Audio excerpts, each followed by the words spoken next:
പിതാവിൻ്റെയും പുത്രൻ്റെയും പരിശുദ്ധാത്മാവിൻ്റെയും നാമത്തിൽ ആമേൻ. ഈശോയിൽ സ്നേഹമുള്ളവരെ, തിരുവചനത്തിൻ്റെ ഇന്നത്തെ ശുശ്രൂഷയിലേക്ക് ദൈവവചനം കേട്ടുകൊണ്ട് നമുക്ക് പ്രവേശിക്കാം. വിശുദ്ധ ലൂക്ക അറിയിച്ച സുവിശേഷം അധ്യായം 1, തിരുവചനങ്ങൾ 5 മുതൽ. ഹെറോദോസ് യൂദയ രാജാവായിരുന്ന കാലത്ത് അബിയായുടെ ഗണത്തിൽ സഖറിയ എന്ന ഒരു പുരോഹിതനുണ്ടായിരുന്നു. അഹറോന്റെ പുത്രിമാരിൽപ്പെട്ട എലിസബത്ത് ആയിരുന്നു അവൻ്റെ ഭാര്യ. അവർ ദൈവത്തിനു മുമ്പിൽ നീതിനിഷ്ഠരും കർത്താവിൻ്റെ കൽപ്പനകളും പ്രമാണങ്ങളും കുറ്റമറ്റ വിധം അനുസരിക്കുന്നവരുമായിരുന്നു. അവർക്ക് മക്കളുണ്ടായിരുന്നില്ല. എലിസബത്ത് വന്ധ്യയായിരുന്നു. ഇരുവരും പ്രായം കവിഞ്ഞവരുമായിരുന്നു. തൻ്റെ ഗണത്തിന് നിശ്ചയിക്കപ്പെട്ടിരുന്ന ക്രമമനുസരിച്ച് ദൈവസന്നിധിയിൽ ശുശ്രൂഷ നടത്തി വരവേ പൗരോഹിത്യ വിധിപ്രകാരം കർത്താവിൻ്റെ ആലയത്തിൽ പ്രവേശിച്ച് ധൂപം സമർപ്പിക്കുവാൻ സഖറിയായ്ക്ക് കുറി വീണു. ധൂപാർപ്പണ സമയത്ത് സമൂഹം മുഴുവൻ വെളിയിൽ പ്രാർത്ഥിച്ചുകൊണ്ടിരുന്നു. അപ്പോൾ കർത്താവിൻ്റെ ദൂതൻ ധൂപപീഠത്തിൻ്റെ വലത്തുവശത്ത് നിൽക്കുന്നതായി അവന് പ്രത്യക്ഷപ്പെട്ടു. അവനെ കണ്ട് സഖറിയ അസ്വസ്ഥനാവുകയും ഭയപ്പെടുകയും ചെയ്തു. ദൂതൻ അവനോട് പറഞ്ഞു, സഖറിയ, ഭയപ്പെടേണ്ട, നിന്റെ പ്രാർത്ഥന കേട്ടിരിക്കുന്നു. നിന്റെ ഭാര്യ എലിസബത്തിൽ നിനക്ക് ഒരു പുത്രൻ ജനിക്കും. നീ അവന് യോഹന്നാൻ എന്ന് പേരിടണം. തൻ്റെ ശുശ്രൂഷയുടെ ദിവസങ്ങൾ പൂർത്തിയായപ്പോൾ അവൻ വീട്ടിലേക്ക് പോയി. താമസിക്കാതെ അവൻ്റെ ഭാര്യ എലിസബത്ത് ഗർഭം ധരിച്ചു. 5 മാസത്തേക്ക് അവൾ മറ്റുള്ളവരുടെ മുമ്പിൽ പ്രത്യക്ഷപ്പെടാതെ കഴിഞ്ഞുകൂടി. അവൾ പറഞ്ഞു, മനുഷ്യരുടെ ഇടയിൽ എനിക്കുണ്ടായിരുന്ന അപമാനം നീക്കിക്കളയാൻ കർത്താവിനെ കടാക്ഷിച്ച് എനിക്ക് ഇത് ചെയ്ത് തന്നിരിക്കുന്നു. ഈശോയിൽ സ്നേഹമുള്ളവരെ, തിരുസഭയിൽ ഇന്ന് വിശുദ്ധ സഖറിയായുടെയും വിശുദ്ധ എലിസബത്തിൻ്റെയും തിരുനാൾ ആഘോഷിക്കുകയാണ്. നമുക്കറിയാം, വിശുദ്ധ സ്നാപക യോഹന്നാൻ്റെ മാതാപിതാക്കളാണ് വിശുദ്ധ സഖറിയായും വിശുദ്ധ എലിസബത്തും. അവരുടെ ജീവിതത്തിൻ്റെ വഴിയിൽ എങ്ങനെ ദൈവം ഇടപെട്ടു എന്ന് വചനത്തിൻ്റെ താളുകളിൽ നമ്മളിപ്പോൾ വായിച്ച് കേൾക്കുകയായിരുന്നു. ദൈവവചനം നമ്മളോട് പറഞ്ഞ ചില കാര്യങ്ങൾ, അവരുടെ ജീവിതത്തിൽ അവർ പ്രാവർത്തികമാക്കിയ, നമ്മുടെ ജീവിതത്തിൽ നമ്മൾ പ്രാവർത്തികമാക്കേണ്ട ചില കാര്യങ്ങൾ ഇന്ന് ഈ തിരുനാൾ ദിവസം നമ്മൾ മനസ്സിലാക്കുവാൻ ആരംഭിക്കുകയാണ്. ഒന്നാമതായിട്ട് ഇവിടെ വചനം പറയുന്നത്, അവർ നീതിനിഷ്ഠരും കൽപ്പനകളും പ്രമാണങ്ങളും കുറ്റമറ്റം ജീവിച്ചവരുമായിരുന്നു. നമുക്കറിയാം എന്താണ് നീതി. അത് പ്രായോഗികമായ ജീവിതത്തിൽ, ലൗകിക ജീവിതത്തിൽ നീതി എന്ന് കേൾക്കുമ്പോൾ തന്നെ നമ്മുടെ മനസ്സിലേക്ക് വരുന്നത് അർഹതപ്പെട്ടത് ഓരോ വ്യക്തിക്കും നൽകുക എന്നുള്ളതാണ്. അർഹതയുള്ളത് കൊടുക്കുന്നതാണ് നീതി എന്ന് പറയുന്നത്. കർത്താവിൻ്റെ നിയമങ്ങളും കൽപ്പനകളും പ്രമാണങ്ങളും പാലിച്ചുകൊണ്ട് നീതിനിഷ്ഠമായി ജീവിച്ചു എന്ന് പറഞ്ഞാൽ അത് ലൗകികമായ ഭൗതികമായ ഒരു നീതിയെ മാത്രമല്ല വിവക്ഷിക്കുക. എന്ന് പറഞ്ഞാൽ അവരുടെ ജീവിതത്തിൽ ദൈവീക നീതിയെ, ദൈവകൽപ്പനകളെയും ദൈവപ്രമാണങ്ങളെയും പ്രാവർത്തികമാക്കിക്കൊണ്ട് ദൈവീക നീതിയെ പ്രാവർത്തികമാക്കാൻ അവർക്ക് സാധിച്ചു. എന്താണ് ഈ ദൈവീക നീതി? അനേക തവണ നമ്മൾ കേട്ടിട്ടുള്ള ഒരു കാര്യമാണ്. ദൈവീക നീതി എന്ന് പറഞ്ഞാൽ അർഹതയില്ലാഞ്ഞിട്ടും നൽകുക എന്നുള്ളതായി. നമ്മൾ യോസേപ്പ് പിതാവിൻ്റെ ജീവിതത്തെക്കുറിച്ചൊക്കെ ചിന്തിക്കുമ്പോൾ എപ്പോഴും കേൾക്കുന്ന ഒരു കാര്യമാണ്, യോസേപ്പ് നീതിമാനായിരുന്നു എന്ന് പറഞ്ഞാൽ നീതിയിൽ ജീവിച്ചു എന്നതുകൊണ്ട് വ്യക്തമായി മനസ്സിലാക്കാൻ യോസേപ്പിനെ കുറിച്ച് നമുക്ക് സാധിക്കുന്നത് കാരുണ്യവും കൂടി കലർത്തി ജീവിച്ചു എന്നാണ്. നിയമം പാലിക്കുക മാത്രമല്ല, നിയമത്തിൻ്റെ അന്തസ്സത്തെ, നിയമത്തിൻ്റെ ആത്മാവിനെ തൊട്ടറിഞ്ഞ് ജീവിക്കാൻ സാധിക്കുക. Living the spirit of the law, നിയമത്തിൻ്റെ ആത്മാവിനെ ജീവിക്കാൻ സാധിക്കുക എന്ന് പറഞ്ഞാൽ ഓരോ നിയമത്തിലും, ഒരു ദൈവിക പ്രമാണത്തിലും, ഓരോ കൽപ്പനകളിലും അടങ്ങിയിരിക്കുന്ന ദൈവസ്നേഹത്തെ കൂടി പ്രകടമാക്കുവാൻ കഴിയുക. പ്രിയപ്പെട്ട സഹോദരങ്ങളെ, ഇവിടെ നീതിനിഷ്ഠരായി ജീവിക്കുന്ന സഖറിയായെയും എലിസബത്തിനെയും നമ്മൾ മനസ്സിലാക്കേണ്ടത് അങ്ങനെയാണ്. അവർ കരുണയുള്ള മനുഷ്യരായി ജീവിച്ചു എന്നാണ്. എന്ന് പറഞ്ഞാൽ അവരുടെ ജീവിതത്തിൽ, അവരുടെ പ്രവർത്തികളിൽ അവർ ദൈവനീതി പ്രകടമാക്കി തങ്ങളുടെ ദാമ്പത്യ ബന്ധത്തിൻ്റെ ഉള്ളിൽ തന്നെ അവർ കരുണ കാണിച്ചു. കാരണം ഇവർക്ക് ഇവരുടെ ജീവിതത്തിൽ അനപത്യതാ ദുഃഖമുണ്ട്, മക്കളില്ല എന്നുള്ള വേദനയുണ്ട്. പ്രിയപ്പെട്ടവരെ, മക്കളില്ല എന്നുള്ള വേദനയിൽ വേണമെങ്കിൽ പരസ്പരം കുറ്റപ്പെടുത്താനും പരസ്പരം പഴിചാരാനും സാധിക്കുമായിരുന്നു. പക്ഷേ സഖറിയായുടെയും എലിസബത്തിൻ്റെയും ജീവിതത്തിൽ അവർ നീതിപൂർവം ജീവിച്ചു. ദൈവകൽപ്പനകളും ദൈവപ്രമാണങ്ങളും കാത്തു സൂക്ഷിച്ചുകൊണ്ട് ജീവിച്ചു എന്ന് പറഞ്ഞാൽ അവർ ആദ്യമായി, പ്രഥമമായും പ്രധാനമായും തങ്ങളുടെ ജീവിതത്തിൽ കരുണ കാണിച്ചു, പരസ്പരം സ്നേഹം പങ്കിട്ടു. ദൈവകൽപ്പനകളുടെയും ദൈവപ്രമാണങ്ങളുടെയും സാരസത്ത ആയ സ്നേഹത്തിൻ്റെ ജീവിത ശൈലിയാണ് അവർക്കുണ്ടായിരുന്നത്. അപ്പോൾ അനപത്യതാ ദുഃഖത്തിൻ്റെ മേഖലയിൽ, മക്കളില്ലാത്തതിൻ്റെ വേദനയിൽ പരസ്പരം കുറ്റപ്പെടുത്താമായിരുന്നിട്ടും പരസ്പരം വേദനിപ്പിക്കാമായിരുന്നിട്ടും അതിന് മുതിരാതെ പരസ്പരം കരുണ കാണിച്ചുകൊണ്ട് ജീവിച്ചു എന്നുള്ളതാണ് സഖറിയായുടെയും എലിസബത്തിൻ്റെയും ഒന്നാമത്തെ പ്രത്യേകതയായി ഈ വചനം നമ്മളെ പഠിപ്പിക്കുന്നത്. രണ്ടാമതായിട്ട് അവിടെ നമ്മൾ ഇതേ കാര്യത്തിൽ നിന്ന് മനസ്സിലാക്കേണ്ട ഒരു കാര്യമുണ്ട്. ഈ അനപത്യതാ ദുഃഖം, ഈ സങ്കടം തങ്ങൾ നീതിമാന്മാരായി ജീവിക്കുമ്പോൾ, തങ്ങൾ ജീവിതത്തിൽ ദൈവകൽപ്പനകൾ പാലിച്ച് ജീവിക്കുമ്പോൾ, ദൈവപ്രമാണങ്ങൾ പാലിച്ച് ജീവിക്കുമ്പോൾ തങ്ങൾക്ക് ഈ വലിയ ഒരു സങ്കടം ദൈവം തന്നല്ലോ എന്നോർത്ത് ദൈവത്തോട് പരാതിപ്പെടുന്നില്ല. ഇത് വളരെ വളരെ ഇമ്പോർട്ടൻ്റ് ആയിട്ടുള്ള, വളരെ പ്രധാനപ്പെട്ട ഒരു കാര്യമാണ്. ഞാനും നിങ്ങളുമൊക്കെ ദൈവസന്നിധിയിൽ വലിയ കുഴപ്പമില്ലാതെ ജീവിക്കുന്നുവെന്ന് പ്രസ്താവിച്ചുകൊണ്ട് പറയുന്ന ഒരു വാക്യമാണിത്. ഞങ്ങൾ ഇത്ര നന്നായിട്ട് ജീവിച്ചിട്ടും ഞങ്ങൾക്ക് എന്തുകൊണ്ടാണ് ദൈവം ഇതൊക്കെ വരുത്തിയത് എന്ന് ചോദിക്കുന്ന ഒരു ശൈലി. പ്രിയപ്പെട്ടവരെ, നമ്മളൊക്കെ നന്നായിട്ട് ജീവിക്കുന്നുവെന്ന് നമ്മൾ സ്ഥാപിച്ചിട്ട്, നമ്മൾ പറഞ്ഞിട്ട്, നമ്മൾ അതിൻ്റെ അറ്റത്ത് ഇങ്ങേ തലയ്ക്കൽ ദൈവത്തെ കുറ്റപ്പെടുത്തുന്ന വ്യക്തികളായി മാറുകയാണ്. ഞങ്ങളുടെ ജീവിതത്തിൻ്റെ പിന്നാമ്പുറങ്ങളിൽ സംഭവിച്ചുകൊണ്ടിരിക്കുന്ന എല്ലാ ദുരിതങ്ങൾക്കും കാരണമായി മാറുന്ന ദൈവീക കരുണയുടെ അസാധ്യമായ നിഷേധ മേഖലകളെ, അല്ലെങ്കിൽ ദൈവകരുണ ഇല്ലാത്ത ജീവിത അവസ്ഥയെ ഞങ്ങൾ കുറ്റപ്പെടുത്തുന്നു എന്ന് ഞങ്ങൾ പറയാതെ പറയുന്നു. അപ്പോൾ നമ്മുടെ ഓരോ വാക്കുകളിലും നമ്മൾ ദൈവത്തെ കുറ്റപ്പെടുത്തുന്നവരായി മാറുന്നുണ്ട്. ഒരുപക്ഷെ നമ്മുടെ ജീവിതത്തിൽ ദൈവഹിതത്തെ ചോദ്യം ചെയ്യുന്ന വ്യക്തികളായി നമ്മൾ മാറുകയാണ്. ദൈവത്തിൻ്റെ പദ്ധതിയെ മനസ്സിലാക്കാതെ ദൈവം നമുക്ക് വരുത്തിയിരിക്കുന്നു എന്ന് പറഞ്ഞുകൊണ്ട് ചില സങ്കടങ്ങൾ പറഞ്ഞ് ദൈവത്തെ പഴിചാരുന്ന, ദൈവത്തെ കുറ്റപ്പെടുത്തുന്ന വ്യക്തികളായി മാറുന്നു. ഇവിടെ സഖറിയായുടെയും എലിസബത്തിൻ്റെയും ജീവിതത്തിൽ അങ്ങനെ ദൈവത്തെ കുറ്റപ്പെടുത്തുകയല്ല, മറിച്ച് ദൈവീക കാര്യങ്ങളിൽ നിഷ്കർഷയോടുകൂടി ജീവിച്ചു എന്നുള്ളതാണ്. ദൈവം കരുണയില്ലാത്തവനാണ് എന്ന് പറഞ്ഞ്, ദൈവം ഞങ്ങൾ ഇത്രയും നന്നായിട്ട് ജീവിച്ചിട്ടും ദൈവം ഞങ്ങളോട് ഇങ്ങനെയൊക്കെയാണല്ലോ ചെയ്യുന്നത്, അതുകൊണ്ട് ഇനി ദൈവീക കാര്യങ്ങൾ ഞങ്ങൾ ശ്രദ്ധ വയ്ക്കുന്നില്ല എന്ന് പറഞ്ഞ് ദൈവത്തിൻ്റെ കാരുണ്യത്തെ തള്ളിപ്പറഞ്ഞും ദൈവീക കരുണയെയും ദൈവീക പ്രവർത്തികളെയും ചോദ്യം ചെയ്തും ജീവിക്കുന്നതിന് പകരം അവർ ദൈവകൽപ്പനകളും പ്രമാണങ്ങളും കുറ്റമറ്റ വിധം പാലിച്ചുകൊണ്ട് ജീവിച്ചു. അപ്പോൾ പ്രിയപ്പെട്ടവരെ, ഈ തിരുനാളിൽ ഒന്നാമതായിട്ട് നമ്മുടെ മനസ്സിലേക്ക് വരേണ്ടത് നീതിനിഷ്ഠരായി ജീവിക്കുക. രണ്ട് തരത്തിൽ നമ്മൾ നീതിനിഷ്ഠരായി ജീവിക്കണം. ഒന്ന്, നമ്മുടെ കൂടെ ജീവിക്കുന്നവരെ കുറ്റപ്പെടുത്താതെയും പഴിചാരാതെയും കുറവുകളിൽ നമ്മൾ ജീവിക്കണം. രണ്ട്, നമ്മുടെ ജീവിതത്തിൻ്റെ പരിമിതികളിൽ, പോരായ്മകളിൽ ദൈവം കരുണയില്ലാത്തവനാണെന്ന് പറഞ്ഞ് ദൈവത്തെ കുറ്റപ്പെടുത്താതെ, ദൈവിക കാര്യങ്ങൾ ഉപേക്ഷിച്ച് കളയാതെ, പ്രാർത്ഥന ഉപേക്ഷിക്കാതെ, നീതിനിഷ്ഠമായ ജീവിതം, ദൈവ കൽപ്പനകളും പ്രമാണങ്ങളും കാത്തുകൊണ്ടുള്ള ജീവിതം ഉപേക്ഷിക്കാതെ നമ്മൾ ജീവിക്കണം. അപ്പോൾ ദൈവത്തോടും നമ്മുടെ സഹോദരങ്ങളോടും അല്ലെങ്കിൽ സഹജീവികളോടും കരുണയുള്ള വ്യക്തികളായി, നീതി പുലർത്തുന്ന, സ്വർഗരാജ്യത്തിൻ്റെ നീതി ജീവിക്കുന്നവരായി നമ്മൾ മാറേണ്ടതുണ്ട്. രണ്ടാമതായിട്ട് ഇവിടെ നമ്മൾ കാണുന്നത് അപമാനത്തിൻ്റെ മറ പിടിച്ചു വരുന്ന അനുഗ്രഹങ്ങളെ ഉൾക്കൊള്ളുവാൻ അവർക്ക് കഴിഞ്ഞു എന്നുള്ളതാണ്. പ്രിയമുള്ളവരെ, ഈ സഖറിയായുടെ ജീവിതത്തിലും എലിസബത്തിൻ്റെ ജീവിതത്തിലും അപമാനത്തിൻ്റെ മറ പിടിച്ചുകൊണ്ടുവരുന്ന അനുഗ്രഹങ്ങളുണ്ട്. ബ്ലെസ്സിങ് ഇൻ ഡിസ്ഗൈസ് എന്ന് നമുക്ക് പറയാൻ സാധിക്കും. ബ്ലെസ്സിങ് ഇൻ ഡിസ്ഗൈസ്, അപമാനത്തിൻ്റെ മറ പിടിച്ചു വരുന്ന അനുഗ്രഹങ്ങൾ.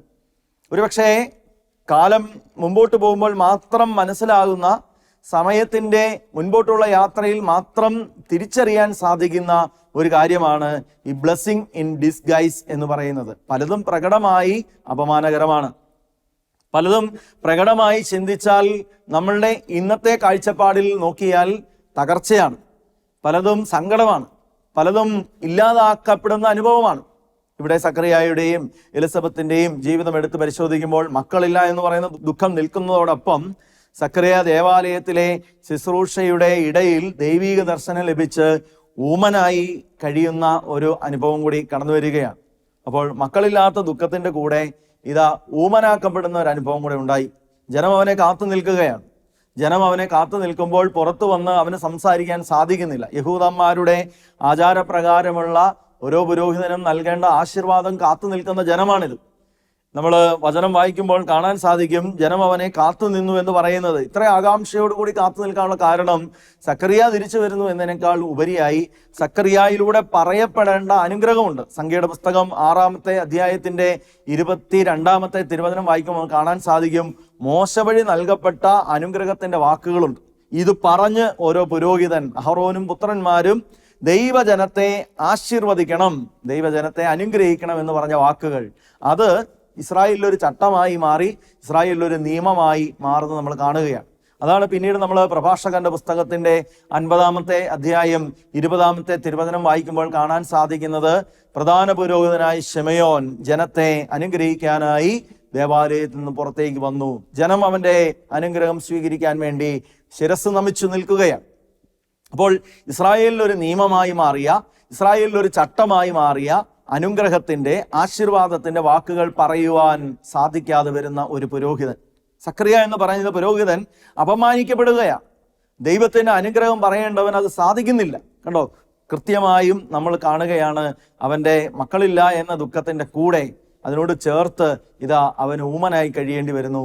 ദൈവത്തിന്റെ അനുഗ്രഹം പറയേണ്ട പുരോഹിതൻ ഊമനാക്കപ്പെടുന്നു. ഇത്ര സങ്കടകരമായ അനുഭവമാണ്. പക്ഷേ ആ അപമാനത്തിന്റെ മറ പിടിച്ചു വരുന്ന ഒരു അനുഗ്രഹമുണ്ട്.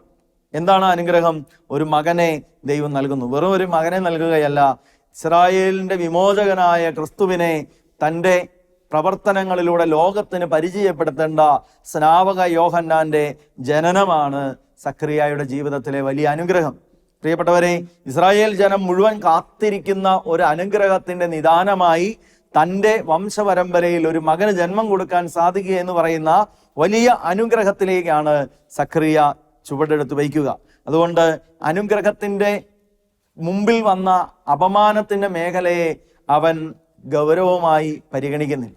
നമ്മുടെയൊക്കെ ജീവിതത്തിൽ ഇതുപോലെ നമുക്ക് അപമാനത്തിന്റെ മേഖലകൾ, ഒരുപക്ഷെ തകർക്കപ്പെടുന്ന അനുഭവങ്ങൾ, സങ്കടത്തിന്റെ അനുഭവങ്ങൾ, കണ്ണുനീരിന്റെ അനുഭവങ്ങൾ വരുമ്പോൾ നമ്മൾ എങ്ങനെയാണ് പ്രതികരിച്ചിട്ടുള്ളത്?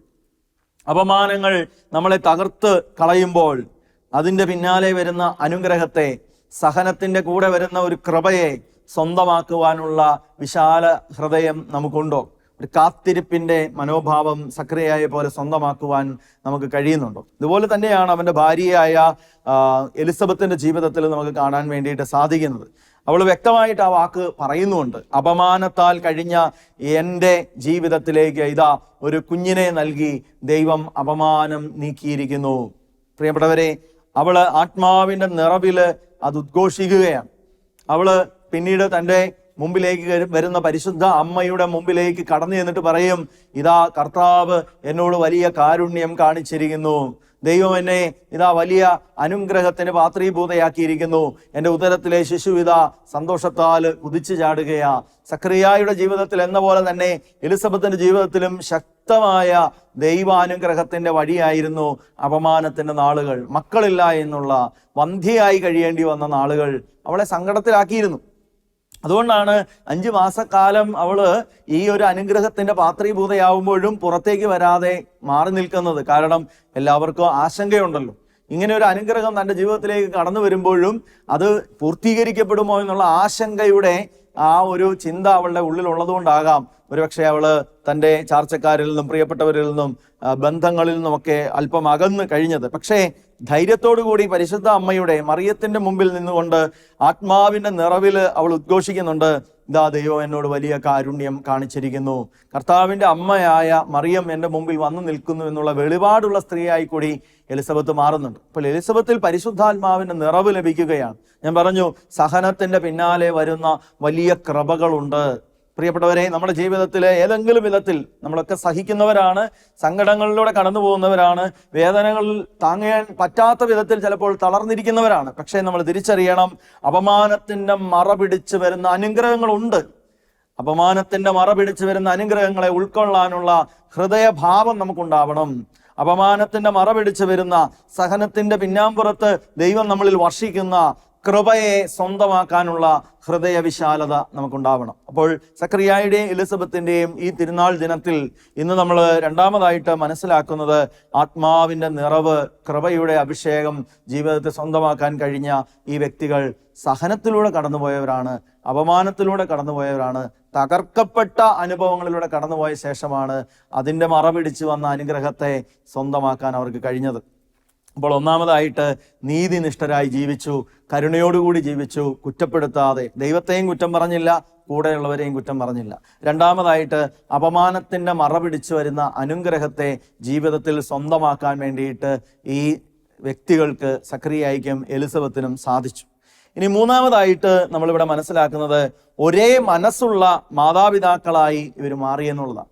പ്രിയപ്പെട്ട സഹോദരങ്ങളെ, എനിക്ക് തോന്നുന്നു ഈ കാലഘട്ടത്തിലെ ഏറ്റവും വലിയ അനിവാര്യതയാണ് ഒരേപോലെ ചിന്തിക്കുന്ന മാതാപിതാക്കളായി മാറുക എന്നുള്ളത്. പാരന്റിങ് എന്ന് പറയുന്നത്, മാതാപിതാക്കളായിരിക്കുക എന്ന് പറയുന്നത് വലിയ ഒരു ഉത്തരവാദിത്വമാണ്. ആ ഉത്തരവാദിത്വം എന്ന് പറയുന്നത് അത് സ്വമേധയാ സമ്പാദിക്കുന്ന ഒന്നല്ല, മറിച്ച് അത് ദൈവത്തിൽ നിന്ന് നൽകപ്പെടുന്നതാണെന്നുള്ള ബോധ്യം ഉണ്ടാകണം. അതായത് സ്വന്തം തീരുമാനം, എൻ്റെ ഇഷ്ടങ്ങളും എൻ്റെ താല്പര്യങ്ങളും എൻ്റെ ആഗ്രഹങ്ങളും അടിച്ചേൽപ്പിക്കാൻ വേണ്ടി, മറ്റുള്ളവരിലേക്ക് നൽകാൻ വേണ്ടിയിട്ട് ഉള്ള ഒരു സാഹചര്യമല്ല എനിക്ക് നൽകപ്പെട്ടിരിക്കുന്ന ഈ മാതാപിതാക്കളാകാനുള്ള വിളി. അതിനെക്കുറിച്ച് എഫേസസ് ലേഖനത്തിൻ്റെ 6-ാമത്തെ അധ്യായം 4-ാമത്തെ തിരുവചനം പറയുന്നുണ്ട്, മാതാപിതാക്കന്മാരെ നിങ്ങൾ മക്കളിൽ കോപം ഉളവാക്കരുത്. അപ്പോൾ മാതാപിതാക്കൾ മക്കൾക്ക് നൽകേണ്ടത് കോപമുളവാകാത്ത വിധത്തിലുള്ള ഒരു ശിക്ഷണമാണ്. കർത്താവിൻ്റെ ശിക്ഷണത്തിലാണ് അവരെ വളർത്തേണ്ടത്. നിങ്ങൾ കർത്താവിൻ്റെ ശിക്ഷണത്തിൽ അവരെ വളർത്തണം. എന്താണ് ഈ കർത്താവിൻ്റെ ശിക്ഷണം എന്ന് പറയുന്നത്? ദൈവഹിതം വെളിപ്പെടുത്തി അവരെ മുൻപോട്ട് നയിക്കുക എന്നുള്ളതാണ്. ദൈവഹിതം വെളിപ്പെടുത്തി മുൻപോട്ട് നയിക്കുക. ഇവിടെ സക്കറിയായും എലിസബത്തും ഒരേ സ്വരത്തിൽ പറയുന്ന ഒരു കാര്യമുണ്ട്, അവൻ്റെ പേര് യോഹന്നാൻ എന്നാണ്. പേരിടുന്ന കാര്യത്തിൽ ഐക്യദാർഢ്യമുള്ള രണ്ടുപേരെയാണ് നമ്മൾ കണ്ടുമുട്ടുക. ഒരപ്പൻ എന്ന നിലയിൽ അവന് ഉത്തരവാദിത്വമുണ്ട് കുഞ്ഞിന് പേരിടാൻ. ഒരമ്മ എന്ന പേരിൽ പേരിടാൻ വേണ്ടിയിട്ട് അമ്മയ്ക്ക് ഉത്തരവാദിത്വമുണ്ട്. പക്ഷേ ഈ രണ്ടുപേരുടെ ഉത്തരവാദിത്വം സമന്വയിപ്പിക്കാൻ സാധിക്കുക എന്ന് പറയുന്നത് വളരെ പ്രധാനപ്പെട്ട ഒരു കാര്യമാണ്. ഒരുപക്ഷെ നിസാര കാര്യങ്ങൾക്ക് വേണ്ടി പോലും കുടുംബത്തിൽ കലഹം ഉണ്ടാകുന്ന ഒരു ആധുനിക കുടുംബ പശ്ചാത്തലത്തിൽ നിന്നുകൊണ്ട് നമ്മൾ ഈ കാര്യത്തെ വിശകലനം ചെയ്യേണ്ടതുണ്ട്. നമ്മുടെയൊക്കെ ആധുനിക അണുകുടുംബ പശ്ചാത്തലങ്ങളിൽ നമ്മുടെ കുഞ്ഞുങ്ങൾ അനുഭവിക്കുന്ന മാനസിക സംഘർഷത്തിൻ്റെ മേഖല, അത് മാതാപിതാക്കൾ തമ്മിൽ ചേർച്ചയില്ലാതെ പോകുന്നതിൻ്റെ മേഖലകളിൽ നിന്ന് ഉരുത്തിരിയുന്നതാണെന്നുള്ള ഒരു സാമാന്യ ബോധം, ഒരു കോമൺ സെൻസ് നമുക്കുണ്ടാകേണ്ടതുണ്ട്. സാമാന്യ ബോധം പോലും ഇല്ലാതെയാണ്, കോമൺ സെൻസ് പോലും ഇല്ലാതെയാണ് ഉന്നത വിദ്യാഭ്യാസമുള്ളവരും ഉന്നതമായ ജീവിതശൈലി പുലർത്തുന്നവർ പോലും ഈ കുഞ്ഞുങ്ങളോട് ഇടപെടുക. അപ്പം മക്കളുടെ മുമ്പിൽ നമ്മൾ മാതൃകയായി തീരുക എന്ന് പറയുന്നത് ഒരേ കാര്യങ്ങൾ സംസാരിക്കുക എന്നുള്ളതാണ്.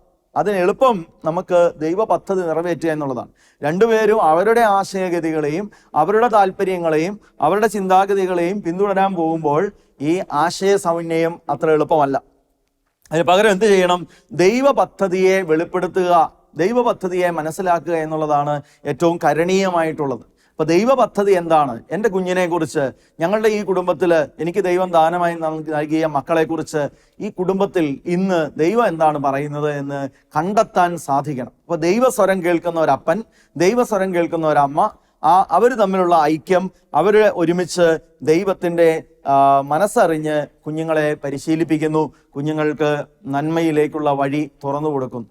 ഇതേപോലെ തന്നെയാണ് നാലാമത്തെ കാര്യം, ദൈവഹിതം വെളിപ്പെടുത്തുന്ന മാതാപിതാക്കളായി മാറുക എന്നുള്ളത്. പ്രത്യേകിച്ച് സക്കറിയായുടെ ജീവിതത്തിൽ നമ്മളിത് കാണുകയാണ്. സക്കറിയായുടെ പ്രവചന ഗീതം, പ്രത്യേകിച്ച് ലൂക്കായുടെ സുവിശേഷം 1-ാമത്തെ അധ്യായത്തിൻ്റെ 76-ാമത്തെ തിരുവചനം എത്തുമ്പോൾ, അവിടെ മുഴുവൻ ആ പ്രവചന ഗീതമാണ്.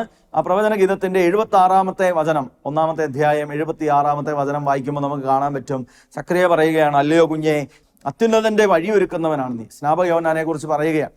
അപ്പോൾ ഈ 1-ാമത്തെ അധ്യായം 76-ാമത്തെ തിരുവചനത്തിൽ പറയുന്ന ആ ദൈവിക പദ്ധതി പിന്നീട് സ്നാപക യോഹന്നാന്റെ ജീവിതത്തിൽ നിറവേറുന്നത് നമ്മൾ കാണുകയാണ്.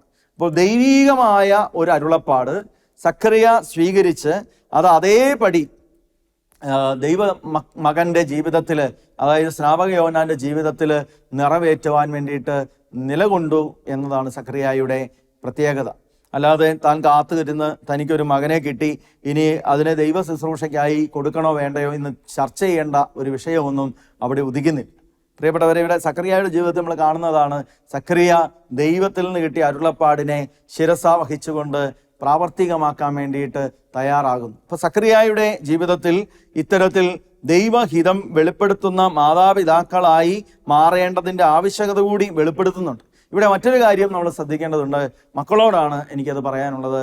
മക്കൾ തിരിച്ചറിയണം, മാതാപിതാക്കളിലൂടെ വെളിപ്പെടുന്നത് ദൈവ പദ്ധതിയാണ്. ഞാൻ എപ്പോഴും കുട്ടികളോട് സംസാരിക്കുമ്പോൾ പറയുന്ന ഒരു കാര്യമാണ്, സക്കറിയായുടെ ജീവിതത്തിൽ സക്കറിയ ഈ സ്നാപക യോഹന്നാനെ, പൈതലായ കുഞ്ഞ് ആയിട്ടുള്ള ഈ സ്നാപക യോഹന്നാനെ കയ്യിലെടുത്ത് സംസാരിക്കുന്ന രംഗം നമ്മൾ മനസ്സിലാക്കണം, ദൈവ പദ്ധതി വെളിപ്പെടുത്തുകയാണ്. ഇന്ന് നമ്മളുടെ മാതാപിതാക്കളെ അനുസരിക്കാത്ത ജീവിത സാഹചര്യങ്ങൾ മക്കളുടെ ജീവിതത്തിലുണ്ട്. ഒരുപാട് മക്കള് മാതാപിതാക്കളെ നിഷേധിച്ചുകൊണ്ട് ജീവിക്കുന്നുണ്ട്. അപ്പൊ അവർ പറയുന്ന ഒരു കാര്യം ഇതാണ്, ഞങ്ങളുടെ ജീവിതത്തിൽ ഇതാണ് ഞങ്ങൾക്കിഷ്ടം. അപ്പോൾ ഞാൻ അവരോടൊക്കെ ചോദിക്കുന്ന ഒരു കാര്യമുണ്ട്, നിങ്ങളുടെ കുഞ്ഞുനാളുകളിൽ, ഒരുപക്ഷെ കൗമാര കാലഘട്ടത്തിലൊക്കെയാണ് ഈ പ്രതിസന്ധി കൂടുതലുള്ളത്, നിങ്ങളുടെ കുഞ്ഞുനാളുകളിൽ ആരാണ് നിങ്ങൾക്ക് വേണ്ടി തീരുമാനമെടുത്തത്? നിങ്ങളുടെ അപ്പനോ അമ്മയോ നിങ്ങൾക്ക് വേണ്ടി ഉചിതമായ തീരുമാനമെടുത്തുകൊണ്ടല്ലേ ഇന്ന് നിങ്ങൾ ആരോഗ്യത്തോടു കൂടി ആയിരിക്കുന്നത്? നിങ്ങളുടെ മാതാപിതാക്കൾ നല്ലൊരു ആതുരാലയം, നല്ലൊരു ആശുപത്രി കണ്ടെത്തിയത് കൊണ്ടാണ് ഇന്ന് ആരോഗ്യത്തോടു കൂടി നിങ്ങൾ ആയിരിക്കുന്നത്. നിങ്ങളുടെ അപ്പനും അമ്മയും നിങ്ങൾക്ക് വേണ്ടിയിട്ട് ഒരു വിദ്യാലയം കണ്ടെത്തിയത് കൊണ്ടാണ്, അവരുടെ തീരുമാനം ശരിയായിരുന്നു എന്നതിൻ്റെ അടയാളമാണ് ഇന്ന് ഈ വിദ്യാഭ്യാസ നിലവാരത്തിൽ നീ എത്തി നിൽക്കുന്നത്. അപ്പം അങ്ങനെ തുടങ്ങി ചിന്തിച്ചാൽ, ഒരു ഡ്രസ്സ് തിരഞ്ഞെടുത്തത് പോലും നിന്നെ എങ്ങോട്ടൊക്കെ നയിക്കണം, എങ്ങോട്ട് കൊണ്ടുപോകണം, എന്ത് നീ ചെയ്യണം എന്ന് തീരുമാനിച്ചതിൻ്റെയൊക്കെ പിന്നിൽ നിന്റെ മാതാപിതാക്കളുടെ തീരുമാനങ്ങൾ ഉണ്ടായിരുന്നു. അന്ന് ആ കാലഘട്ടത്തിൽ നിന്റെ നന്മയ്ക്കായി അവർക്കതെല്ലാം ചെയ്യാൻ സാധിച്ചെങ്കിൽ, വളരെ ശ്രദ്ധിക്കേണ്ട കാര്യമാണ്, അന്ന് അവർ ചെയ്തതെല്ലാം ഇന്ന് നിനക്ക് നന്മയായി മാറിയെങ്കിൽ, പ്രിയപ്പെട്ട മകനെ, മകളെ, നിന്റെ ജീവിതത്തിൽ നിനക്ക് ഇന്ന് അവരുടെ ഒരു തീരുമാനത്തെ അംഗീകരിക്കാൻ എന്തുകൊണ്ടാണ് ബുദ്ധിമുട്ട് അനുഭവപ്പെടുന്നത്? ഇന്ന് നീ അവരുടെ ഒരു തീരുമാനം നിഷേധിക്കുമ്പോൾ, അവരുടെ ഒരു ദൈവികമായി ഒരു വെളിപാട്, ദൈവം തരുന്ന ഒരു വെളിപാട്, അത് നിഷേധിക്കുമ്പോൾ നീ നിഷേധിക്കുന്നത് നിന്റെ നന്മയെ തന്നെയാണ്.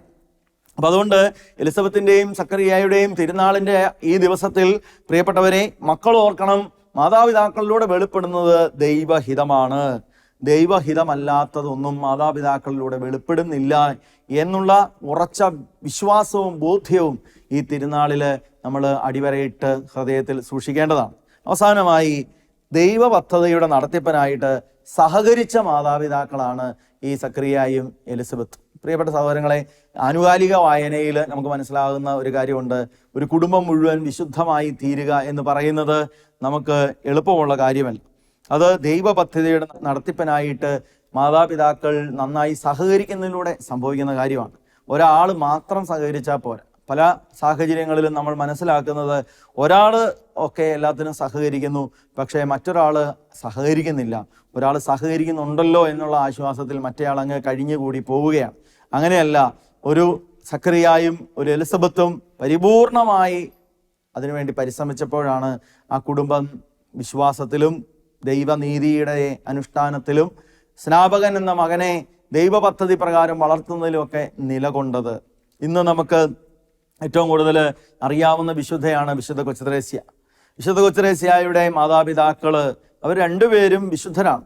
നമുക്കറിയാം, നമ്മളുടെ ഇടയിൽ വിശുദ്ധരായ മാതാപിതാക്കളെ ഇന്ന് ചൂണ്ടിക്കാണിക്കാൻ നമുക്ക് സാധിക്കുന്നത് ഈ പറയുന്ന ലൂയി മാർട്ടിൻ്റെയും സെലിൻ ഗൊരയുടെയും ജീവിതമാണ്. അവർ രണ്ടുപേരും, വിശുദ്ധ കൊച്ചുത്രേസ്യയുടെ മാതാപിതാക്കൾ വിശുദ്ധരായി ജീവിച്ചത് ദൈവ പദ്ധതിയെ കുടുംബത്തിൽ നടപ്പിലാക്കിക്കൊണ്ടാണ്. പ്രിയപ്പെട്ടവരെ, നമുക്ക് അതുകൊണ്ട് ഈ സക്കറിയായുടെ എലിസബത്തിൻ്റെയും തിരുനാളിൽ ഈ പുണ്യങ്ങൾ, അതായത് നീതിപൂർവം ജീവിക്കുക, അപമാനത്തിൻ്റെ മറ പിടിച്ചു വരുന്ന അനുഗ്രഹങ്ങളെ സ്വന്തമാക്കുക, ഒരേ മനസ്സുള്ള മാതാപിതാക്കളായി പ്രവർത്തിക്കുക, ദൈവഹിതം വെളിപ്പെടുത്തുന്ന മാതാപിതാക്കളായി മാറുക, ദൈവ പദ്ധതിയുടെ നടത്തിപ്പിനായി 100% ആത്മാർത്ഥതയോടുകൂടി നിലകൊള്ളുക. ഈ 5 കാര്യങ്ങളെ ഹൃദയത്തിൽ സൂക്ഷിച്ചുകൊണ്ട് ഈ തിരുനാൾ നമുക്ക് ആഘോഷിക്കാം. ഈ വിശുദ്ധരുടെ, സക്കറിയായുടെയും എലിസബത്തിൻ്റെയും മധ്യസ്ഥതയിൽ അനേകം അനുഗ്രഹങ്ങൾ നിങ്ങൾക്ക് സംലഭ്യമാകട്ടെ എന്ന് പ്രാർത്ഥിക്കുന്നു. തിരുനാൾ ആഘോഷിക്കുന്നവർക്ക് മംഗളങ്ങൾ ആശംസിക്കുന്നു. നമുക്ക് ദൈവസന്നിധിയിൽ ഇവരിലൂടെ അനുഗ്രഹം ലഭിക്കുന്നതിനായി പ്രാർത്ഥിക്കാം. കാരുണ്യവാനായ ദൈവമേ, ഈ തിരുനാളിൽ ഈ വിശുദ്ധ ജീവിതങ്ങളെ ഞങ്ങൾ ധ്യാനിക്കുമ്പോൾ ഞങ്ങളെ ഓരോരുത്തരെയും നീതിപൂർവം ജീവിക്കുവാൻ, ദൈവകൽപ്പനകളും പ്രമാണങ്ങളും പാലിച്ചുകൊണ്ട് ജീവിക്കുവാൻ പ്രാപ്തരാക്കണമേ. ഞങ്ങളുടെ ജീവിതത്തിൻ്റെ വഴികളിൽ ഞങ്ങൾ സങ്കടങ്ങളും വേദനകളും സഹനങ്ങളും ഏറ്റെടുക്കേണ്ടി വരുമ്പോൾ അതിന് പിന്നിൽ ഒരു അനുഗ്രഹമുണ്ട് എന്ന്, അതിന് പിന്നാലെ ഒരു കൃപയുണ്ട് എന്ന് മനസ്സിലാക്കാനുള്ള ആ വലിയ ബോധ്യം ഞങ്ങൾക്ക് നൽകണമേ. ഞങ്ങളുടെ കുഞ്ഞുങ്ങളുടെ അവരുടെ ജീവിതവുമായി ബന്ധപ്പെട്ട് ഞങ്ങൾ ഇടപെടുമ്പോൾ ദൈവ പദ്ധതി മനസ്സിലാക്കുവാനും ദൈവ പദ്ധതി ഒരുമിച്ച് നിന്ന് പ്രാവർത്തികമാക്കുവാനും അങ്ങനെ ദൈവത്തിൻ്റെ അനുഗ്രഹമുള്ള കുടുംബങ്ങളായി ഞങ്ങളുടെ കുടുംബങ്ങൾ മാറുവാനും ഇടവരുത്തണമേ. ഞങ്ങൾക്കായി ഈ സഖറിയായും എലിസബത്തും പ്രാർത്ഥിക്കട്ടെ എന്ന് ഞങ്ങൾ ആഗ്രഹിക്കുന്നു. നിത്യം പിതാവും പുത്രനും പരിശുദ്ധാത്മാവുമായ സർവേശ്വര എന്നേക്കും ആമേൻ.